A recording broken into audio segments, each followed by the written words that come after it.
저희 집에서 나가주세요. 정중하게 부탁드리겠습니다. 뭐? 나가라고? 누구야 당신? 여기 살고 있는 사람입니다. 다시 한번 말씀드립니다. 나가주세요. 네가 뭔데 나가라 말라야? 도대체 왜 이러세요? 계속 이러시면 경찰 부르겠습니다. 뭐 어쩌라고? 맞고 싶어? 세계 어디에나 관광객들이 많이 찾는 도시들이 있습니다. 대부분의 사람들이 관광지와는 관련 없는 곳에 거주하고 계시지만 오늘 소개되는 사연을 통해서 내 집 앞에 이런 사람들이 나타나면 나는 어떻게 할까 하는 생각을 한 번쯤 해보시는 것도 좋을 것 같습니다. 내 집이 아니더라도 자주 가는 곳이 언제 어떻게 바뀌어서 외국인들이 많아질 수도 있는 것이니까요. 이번 기회에 잠시 고민 한번 해보시는 것도 의미 있는 시간이 될 것이라는 생각이 듭니다. 사연 만나보시죠.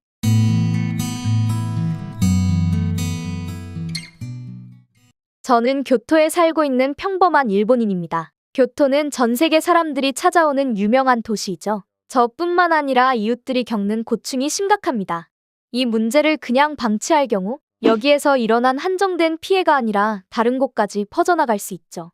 한국도 예외가 아닙니다. 관광지 주변에 산다고 제가 피해를 받아야 될 이유는 없다고 생각합니다. 일단 제가 교토에 살기 때문에 특별한 주거 환경인 것은 맞습니다.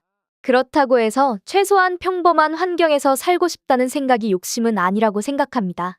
제 이야기를 끝까지 들어보시면 다들 이해하실 것이라고 확신합니다.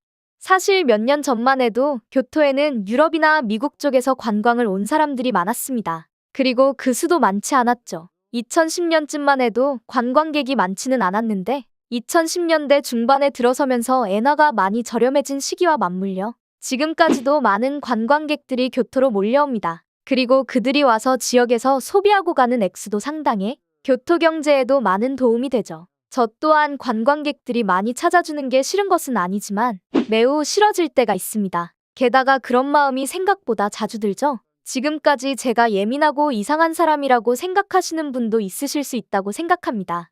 하지만 아닐 겁니다. 제가 싫어하는 부류는 이 글을 보시는 여러분들도 싫어하실 것이라고 확신이 들거든요. 목소리 크고 지저분하고 개념 없는 사람들을 좋아하시나요? 좀 더 직접적으로 말씀드려보자면 정확히는 중국인이죠. 한국인들이나 유럽인들이 많이 찾을 때만 해도 교토는 조용한 관광지였습니다. 교토에 사는 많은 사람들이 관광지와 가까운 곳에 살고 있기 때문에 동네 대부분의 주민들도 공감하는 내용입니다. 하지만 점점 교토를 찾는 관광객이 많아지면서 아니 정확히는 중국의 모 프로그램에 소개가 된 뒤 그들이 단체 관광 러쉬를 오기 전까지만 해도 청정 지역 같던 이곳이 이제는 공해가 넘쳐나는 도시가 된 느낌이 들기도 합니다. 특히 중국어가 들리는 사람들이 많아진 뒤로부터는 뭔가 쾌적한 주거 환경이 아니라는 느낌이 들죠. 우선 교토에는 과거 건축 양식을 그대로 보존해 놓은 가정집들이 많습니다. 저 또한 그런 집에서 할아버지와 부모님 세대를 거쳐서 제가 살고 있죠. 그리고 그런 오래된 집들과 교토의 많은 관광 명소가 어우러져 이곳 특유의 분위기를 자아내고 있죠. 그리고 누가 봐도 가정집이라고 생각되는 곳에는 들어가지 않는 게 예의라고 생각합니다. 예의라기보다는 상식이라는 생각이죠.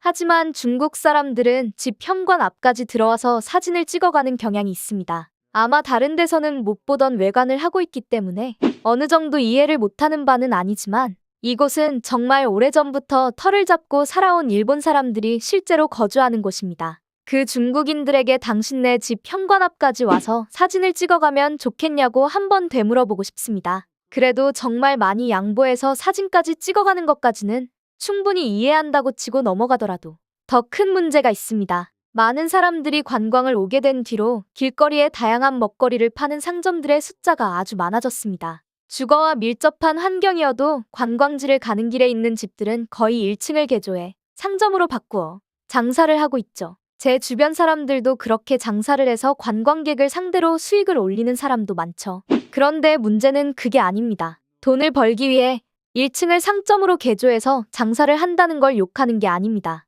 좁은 도로 환경 때문에 관광지로 가는 길에는 벤치나 쉴 곳이 따로 없습니다. 그 때문에 발생되는 직접적인 문제가 있죠.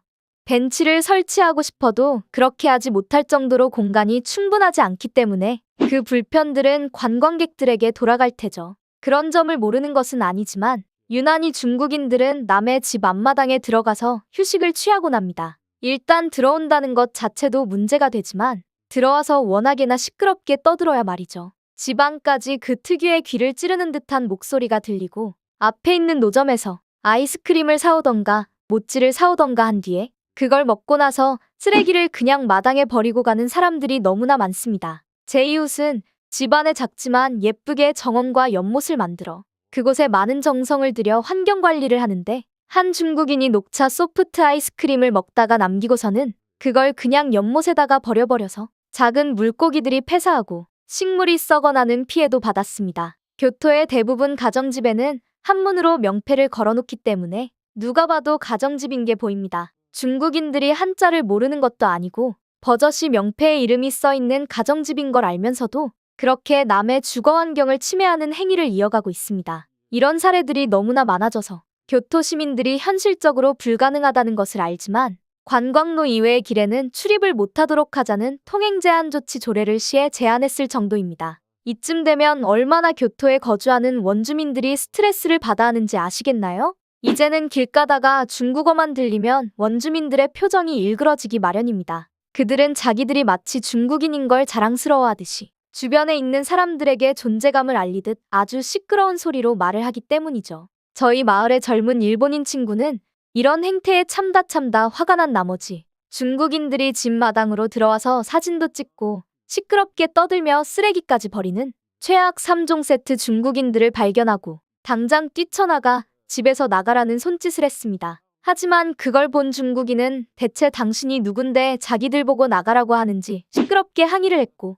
결국 몸싸움까지 번져서 조용한 동네의 순사들까지 출동하는 일이 벌어졌습니다. 누가 봐도 그 집에 거주하는 사람인 걸 알 수 있고 집주인의 당연한 요구에도 불구하고 끝까지 그 중국인은 이해할 수 없는 행동을 했습니다. 외국인에 대해서는 약간의 문제 정도쯤은 탈없이 넘어가주는 일본의 기존 문화와 다르게 이 사건은 결국 중국인에게 수갑까지 채워가며 형사 절차가 진행되었죠. 결국 임시구속까지 되어 재판까지 갈 것처럼 사건화가 되자 중국 대사관에서도 젊은 일본인 집주인 친구에게 찾아가 사건을 덮자는 식으로 귀찮게 굴기도 했습니다. 생각보다 문제가 커지자 부담을 느낀 젊은 주민은 결국 처벌불원 의사를 경시청에 제출했습니다. 여기서 끝이 아닙니다. 교토의 골목길은 차가 한 대 겨우 지나갈 정도로 길이 좁아서 보행자와 운전자 모두가 서로 양보해야 지나갈 수 있는 곳입니다. 좁은 골목길 한가운데서 차가 와도 길을 막고 사진을 찍던 중국인 관광객에게 80대 노인이 클락션을 울렸다는 이유로 폭행당하는 심각한 문제도 있었고요. 그리고 노인은 입원까지 했고 죽다 살아났죠. 폭행당한 노인의 진술으로 수사를 했지만 결국에는 범인을 찾을 수 없었습니다. 이런 사건들이 누적되자 많은 교토의 주민들은 중국인들과 마주쳐서는 좋을 게 하나도 없다는 생각을 하기 시작했고 관광객에게 개방적이었던 주민들의 태도는 배척하는 태도로 바뀌게 되었습니다. 그 피해는 모든 관광객들에게 돌아가겠죠.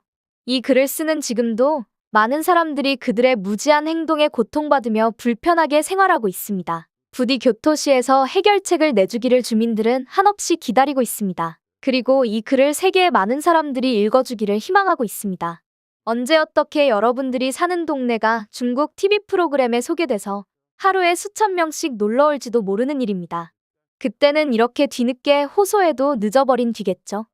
오늘 사연은 여기까지입니다. 구독과 좋아요 부탁드리며 다음에 또 찾아뵙겠습니다.